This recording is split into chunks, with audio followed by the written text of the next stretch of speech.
പ്രസന്റേഷന് നമ്മൾ കൊടുത്തിരിക്കുന്ന പേരാണ് രുദ്ര എന്നുള്ളത്. ഒന്ന് രു എന്ന് പറഞ്ഞാൽ എന്താന്ന് വെച്ച് കഴിഞ്ഞാൽ ശബ്ദം എന്നാണ് അർത്ഥം, ഫിറോഷ്യസ് സൗണ്ടിങ്. രുദ് എന്ന് പറഞ്ഞാൽ ഹൗളിംഗ് എന്നാണ് അർത്ഥം, എന്താണ് അലറി വിളിക്കുന്നത്. ദ്ര എന്ന് പറഞ്ഞാൽ സംഹാരം എന്നാണ് അതിന്റെ അർത്ഥം.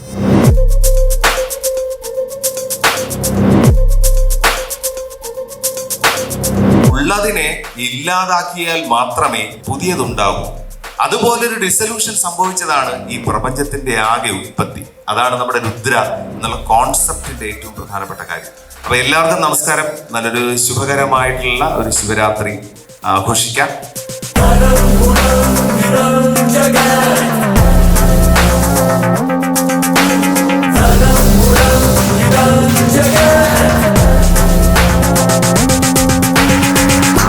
ലങ്സിന് പ്രോബ്ലം ഉണ്ടായിരുന്നു. എല്ലാവരെയും പോലെ വേർപ്പിക്കാൻ എന്നെ കൊണ്ട് പറ്റത്തില്ലായിരുന്നു. ഇപ്പോൾ ആ ബുദ്ധിമുട്ടൊക്കെ മാറിക്കിട്ടി. പിന്നെ മെന്റൽ സ്റ്റെബിലിറ്റി അത് ഒരുപാട് വ്യത്യാസം വന്നിട്ടുണ്ട്. ഒരു വളരെ എൻജോയബിൾ എക്സ്പീരിയൻസ് ആണ്. എല്ലാ ദിവസവും അവിടെ ക്ലാസ്സിൽ പോകും.